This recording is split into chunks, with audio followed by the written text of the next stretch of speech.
Thank you for joining me again. Welcome to another reading from the book Our High Calling, a daily devotional. Today's reading is entitled One with the Church Above, June 10th. We speak of the realms of the blessed, that country so bright and so fair, and oft are its glories confessed. But what must it be to be there?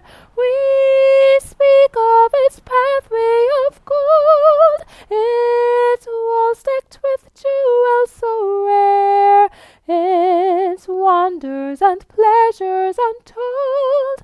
But what must it be to be there? For this cause I bow my knees unto the Father of our Lord Jesus Christ, of whom the whole family in heaven and earth is named. Ephesians 3:14. The church of God upon the earth is one with the church of God above. Believers on the earth and those who have never fallen in heaven are one church. Every heavenly intelligence is interested in the assemblies of the saints who on earth meet to worship God in spirit and truth and in the beauty of holiness.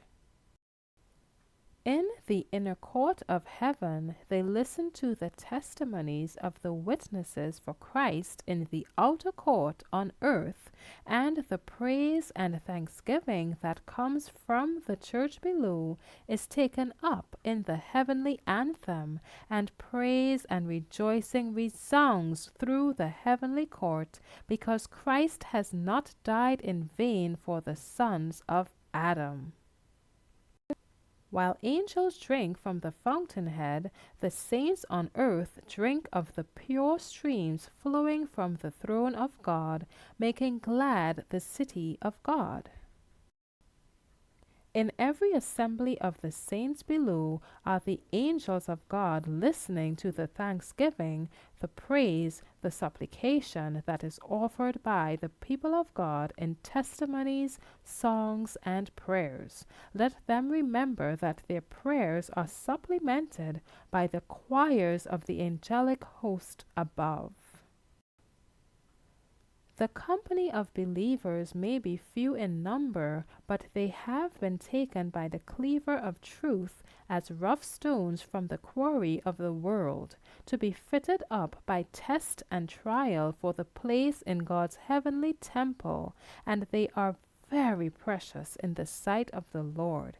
Even in the rough, they are precious in the sight of God.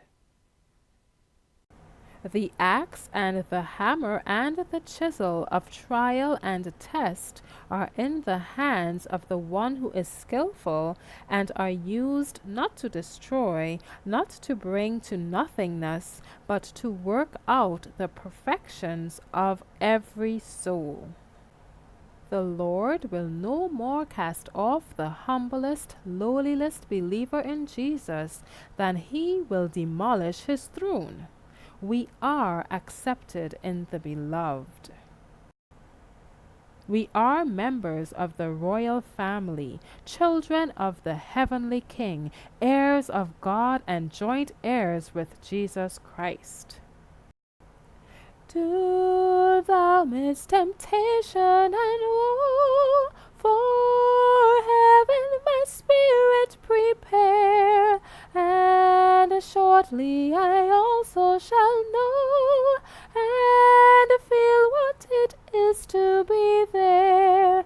Then o'er the bright fields we shall roam, in glory celestial and fair, with saints and with angels at home, and Jesus himself will be there.